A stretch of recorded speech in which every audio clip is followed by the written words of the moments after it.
Assalamualaikum warahmatullahi wabarakatuh. Kali ini kita akan membahas soal-soal pada bab induksi elektromagnetik. Nah, sebelum kita mulai pada soal yang pertama, perlu kita ketahui atau kita pahami terlebih dahulu apa itu induksi elektromagnetik atau konsep dasar dari induksi elektromagnet. Nah, di bab sebelumnya kita belajar atau membahas tentang induksi magnetik. Nah, pada pembahasan tentang induksi magnetik, kita setidaknya mendapatkan dua buah kesimpulan ya, minimal dua buah kesimpulan. Yaitu yang pertama, arus listrik menghasilkan medan magnet. Oke, di situ kita membahas tentang kawat lurus, medan magnetik atau induksi magnetik pada kawat lurus, kawat lingkaran, solenoid, dan toroid. Nah, yang kedua adalah medan magnet itu mengerjakan gaya pada kawat berarus listrik maupun pada muatan yang atau partikel yang bermuatan, yang bergerak gitu ya. Yang kita bahas itu ada tentang gaya Lorentz pada kawat lurus, pada partikel bermuatan yang bergerak, ataupun pada kawat yang sejajar. Nah, jadi ada dua poin di situ.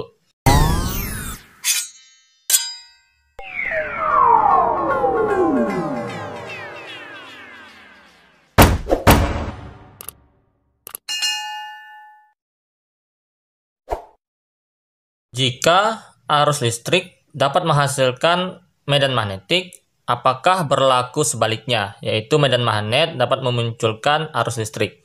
Nah, jawabannya adalah iya. Ini sudah berhasil ditunjukkan oleh Faraday melalui percobaan yang dilakukannya. Jadi lebih tepatnya itu adalah arus listrik itu dapat dihasilkan dari perubahan medan magnetik. Nah, jadi kata kuncinya adalah arus listrik ini dapat dihasilkan dengan cara adanya perubahan medan magnetik. Nah, kita misalkan di sini ini ada kumparan dengan sekian lilitan. Kemudian di sini kumparan ini dipasangi dengan alat pendeteksi arus yaitu galvanometer. Nah, ini untuk mengetahui kawat ini berarus listrik atau belum. Nah, jadi di sini kawatnya pada mulanya memang benar-benar belum ada arus listrik, sehingga galvanometernya menunjukkan angka 0. Nah, tetapi jarum galvanometer nanti akan bergerak yang menunjukkan adanya arus listrik. Jika kita gunakan, misalkan di sini ada sebuah magnet. Nah, otomatis di sini berarti sudah muncul yang namanya medan magnetik. Tetapi jika kondisinya seperti ini, magnet hanya diletakkan dalam kondisi diam, maka jarum pada galvanometer masih menunjukkan angka 0. Artinya pada kumparan di sini belum adanya arus listrik. Nah, bagaimana supaya pada kumparan ini muncul yang namanya arus listrik? Maka caranya magnet ini syaratnya harus digerakkan. Nah, digerakkan masuk keluar terhadap kumparan. Nah, di situ baru muncul namanya perubahan medan magnetik. Jadi medan magnetiknya akan mengalami perubahan ketika magnet di sini digerakkan, ataupun sebaliknya kumparannya yang digerakkan keluar masuk terhadap medan magnetiknya di sini. Nah, sehingga terjadi perubahan medan magnetik, maka pada kumparan ini akan timbul yang namanya GGL. Nah, kalau ada GGL berarti ada arus listrik. Nah, yang disebut dengan GGL induksi dan arus induksi. Nah, sehingga barulah di sini jarum galvanometernya akan menyimpang. Nah, untuk soal yang pertama di sini kita bisa gunakan persamaan GGL induksi, yaitu GGL induksi sama dengan min jumlah lilitan N dikali dengan perubahan flux magnetik yang terjadi dalam selang waktu tertentu. Nah, pada soal diketahui jumlah lilitan kumparannya itu adalah 300 lilitan. Oke. Kemudian terjadi perubahan flux di situ yang awalnya 2 kali 10 pangkat min 3 Weber dalam waktu 0,6 detik, berarti selang waktunya 0,6. Di sini menjadi 1 kali 10 pangkat min 3 Weber. Artinya di sini delta flux kita kurangkan akhir dikurangi awalnya. Nah, kan di sini 2 menjadi 1, berarti 1 kali 10 pangkat min 3 Weber dikurang 2 dikali 10 pangkat min 3. Nah, berarti di sini min 300 atau 3 dikali 10 pangkat 2 ya. Maka di sini perubahannya adalah negatif 1 kali 10 pangkat min 3 dalam selang waktu 6 kali 10 pangkat min 1. Oke, kita jadikan dalam bentuk pangkat semuanya. Maka di sini min ketemu min berarti jadi plus ya. Maka 3 dikali 1 dibagi 6 berarti 0,5. Kemudian pangkatnya di sini 10 pangkat 2 dikali 10 pangkat min 3. Maka di sini menjadi 10 pangkat 2 dikali 10 pangkat min 3, maka di sini menjadi pangkat min 1. Oke. Min 1 ketemu pangkat min 1 berarti ya jadi habis ya. Maka di sini hasilnya adalah 0,5 volt. Oke. Ini untuk soal yang nomor 1. Soal yang kedua, di sini ada sebuah solenoida dengan luas penampang yang diketahui, jumlah lilitannya juga ada. Kemudian di sini ada hambatannya. Agar solenoida ini muncul arus listrik rata-rata sebesar 4 ampere, maka laju perubahan magnetik yang terjadi di dalamnya itu berapa? Nah, ini yang ditanyakan. Nah, kita coba lihat kembali persamaan GGL induksi yang di soal nomor 1 tadi. GGL induksi itu adalah min N perubahan flux tiap waktu. Nah, perlu kita ketahui flux itu tidak lain adalah medan magnetik dikali luas. Sehingga persamaan ini bisa kita lanjutkan menjadi min N, maka di sini terjadi perubahan medan magnetik dikali luas. Di sini karena perubahan flux, maka sini perubahan medan magnetik. Nah, ini dalam selang waktu. Nah, jadi yang ditanyakan di soal ini adalah laju perubahan medan magnetik itu tidak lain adalah perubahan medan magnetik yang terjadi dalam selang waktu tertentu. Nah, oke. Nah, untuk nilai GGL-nya kita peroleh dari I dikali R ya, sesuai dengan hukum Ohm, VIR. Kemudian di sini berarti kita boleh tuliskan min N kali A dikalikan laju perubahan medan magnetiknya yang akan kita dapatkan di sini. Maka di sini berarti I-nya 4 ampere atau kita tuliskan dulu seperti ini. Maka tidak lain adalah perubahan laju medan magnetik sama dengan I kali R dibagi N dikali A. Nilai minnya kita abaikan saja, tidak jadi persoalan ya. Nah, maka di sini kita akan dapatkan hasil hitungannya itu berarti adalah 4 ampere dikali 500 ohm dibagi dengan 500 lilitan. Oke, kemudian di sini luas penampangnya kita konversikan satuannya jadi meter persegi, maka 20 dikali 10 pangkat min 4 ya. Maka di sini sama-sama 500, boleh kita coret. Ya, maka di sini berarti 4 dibagi 20, 1, sini 5, maka hasilnya berarti tidak lain di sini perubahan medan magnetik tiap waktu atau laju perubahan medan magnetiknya adalah 10 pangkat min 4 menjadi positif dan dibagi 5. Nah, artinya di sini berarti 10.000 dibagi 5 berarti 2.000 Tesla per sekon ya, laju perubahan medan magnetiknya. Nah, hal yang ketiga di sini diketahui persamaan dari flux. Nah, jika diketahui persamaan seperti ini, nah artinya di sini fluxnya berubah tiap waktu ya, variabelnya T, maka kita gunakan konsep turunan. Nah, jadi kita tuliskan lagi persamaan GGL induksi yang seperti nomor 1 tadi. GGL induksi sama dengan min N. Nah, delta flux kita tuliskan menjadi D flux per dt. Nah, ini kan berarti kan bentuk turunan ya, bentuk turunan. Nah, berarti kita gunakan konsep turunan. Nah, kita tuliskan N-nya diketahui 250 lilitan. Kemudian di sini persamaan fluxnya tadi adalah 3T kuadrat min 2T plus 8. Nah, per dt. Nah, artinya kita turunkan persamaan ini. Kita tuliskan dulu min 250. Hasil turunannya adalah 6T ya, min 2. Oke. Udah, tidak perlu kita tuliskan dt-nya lagi karena itu artinya perintah turunan tadi.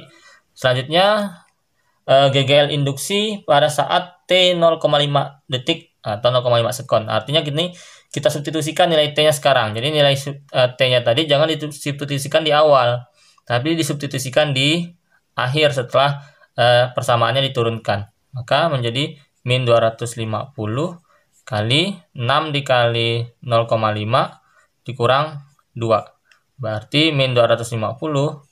Sini 6 kali 0,5, 3 kurang 2 berarti 1. Maka hasilnya adalah min 250 volt. Nah, jika soal pilihan ganda di pilihan itu pilihannya itu ada plus 250 volt, maka kita pilih yang 250 volt karena minnya biasanya diabaikan gitu ya. Oke. Pada soal nomor 4 di sini rumus GGL-nya itu tidak lagi menggunakan rumus GGL seperti pada soal nomor 1, 2 ataupun 3, tetapi di sini kita akan menghitung GGL-nya nanti menggunakan rumus min B dikali medan ya, medan magnetik dikali panjang kawat dikalikan dengan kecepatan. Nah, kecepatan. Nah, kalau di materi itu biasanya ini adalah judulnya itu adalah gagal induksi pada loop kawat. Nah, di sini kawatnya digeser-geser. Jadi kawat PQ di sini bisa digeser ya, bisa digeser. Jadi bisa digerakkan dengan kecepatan tertentu. Nah, gagal induksi yang muncul pada kawat itu adalah B dikali L kali V. Nah, untuk soal ini yang ditanyakan adalah besar dan arah arus pada kawat PQ. Nah, untuk menghitung kuat arus, seperti biasa kita menggunakan I berarti V per R atau GGL per R hambatannya. Nah, artinya di sini kita tetap menghitung GGL-nya tadi. Nah, GGL-nya menggunakan persamaan yang di atas ini. Berarti kita masukkan nilainya, min-nya boleh kita abaikan ya. Maka di sini B kali L dikali V per hambatannya. Nah, datanya lengkap di soal. Medan magnetiknya di situ 1,5 Tesla. Kemudian panjang kawatnya 50 cm, kita ubah ke meter berarti 0,5 meter. Kawatnya digeser dengan kecepatan 4 meter per sekon. Kita bagi dengan hambatan kawatnya bernilai ya 6 ohm. Oke. Maka di sini kan kita dapatkan berarti 1,5 kita bagi 4 hasilnya 6 ya. 6 berarti nanti dibagi dengan 6 juga nanti nilainya ya jadi 1.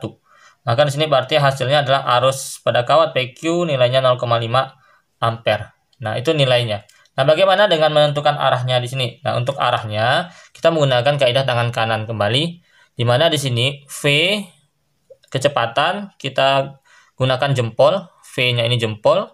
Kemudian medan magnetiknya itu 4 jari ini, arah 4 jarinya. Kemudian lihat arah telapak tangannya nanti itu menunjukkan arah arus ya, arus pada kawat PQ. Nah, pada soal di sini kawat digeser ke kanan ya, berarti ya jempolnya ke kanan. Kemudian medan magnetiknya di sini simbolnya titik-titik, berarti di sini adalah menuju pembaca atau keluar bidang. Berarti ini arahkan ke depan ya, arahkan ke ya keluar bidang ya, keluar bidang menuju pembaca. Jempolnya jangan beralih arah, tetap ke kanan. Maka lihat telapak tangannya adalah menghadap ya. Pada soal berarti ada gambar berarti menghadap ke bawah. Nah, begini ya. Maka berarti mengalir dari P ke Q. Jadi arahnya itu adalah dari P ke Q. Nah, jadi jawabannya adalah 0,5 ampere P ke Q. Artinya potensial di titik P itu lebih tinggi pada yang Q. Nah, karena arus mengalir dari potensial tinggi ke potensial yang lebih rendah. Lanjutkan soal yang nomor 5. Di sini sebuah kumparan ya, induktansi ya. Induktansinya diketahui. Kemudian di sini ada persamaan. Lagi-lagi di sini menggunakan persamaan, tetapi di sini ada persamaan arus. Nah, untuk GGL induksi pada suatu induktansi yang diketahui nilainya, maka kita gunakan persamaan GGL-nya itu berbeda lagi. Ya, jadi sekarang muncul rumus GGL yang lain lagi, yaitu GGL induksi sama dengan min nilai induktansinya, min L, yang satuannya Henry, dikali perubahan arus yang terjadi pada kawat dibagi selang waktu, delta T. Nah, tetapi karena di sini diketahuinya itu berupa persamaan arus, maka kita ubah menjadi bentuk turunan lagi, yang menggunakan konsep turunan lagi. Berarti menjadi GGL induksi min L DI per DT. Nah, lagi-lagi di sini adalah bentuk turunan. Nah, jadi persamaan I-nya kita turunkan. Nah, kita masukkan nilainya GGL induksi dengan nilai induktansi 400 mH, ini artinya mili Henry, ubah ke dalam Henry, maka menjadi bagi 1000 0,4 Henry. Nah, persamaannya di sini adalah 5 sin 100 T. Oke. Nah, per dt. Maka di sini kita turunkan min 0,4. Hasil turunannya adalah 100 kalikan ke depan menjadi 5 kali 100, 500 sin menjadi cos ya. Ini tetap 100 T. Nah, baru kita ya di sini waktunya tidak disebutkan, tidak diminta atau tidak diketahui karena yang ditanyakan di sini adalah nilai dari GGL maksimumnya. Nah, ini kita selesaikan terlebih dahulu perhitungannya. Berarti min 0,4 kali 500 maka menjadi min 200 ya, min 200 cos 100 T. Nah, artinya kalau dalam persamaan seperti ini, seperti persamaan gelombang, persamaan ayunan ya, maka nilai maksimum itu adalah nilai ininya. Nah, ini adalah nilai maksimumnya. Jadi, karena ini adalah fungsi waktu, nah jadi nilai maksimumnya berarti adalah ya, 200 volt. Nah, minnya boleh kita abaikan. Oke. Yang keenam, di sini dari suatu generator AC diminta berapa nilai GGL maksimum yang dihasilkan. Nah, jadi dari suatu generator AC itu nilai GGL yang dihasilkan itu dituliskan dalam bentuk persamaan. GGL sama dengan GGL maksimum dikalikan sin omega T. Nah, karena nilai volt atau GGL-nya itu berubah-ubah tiap waktu.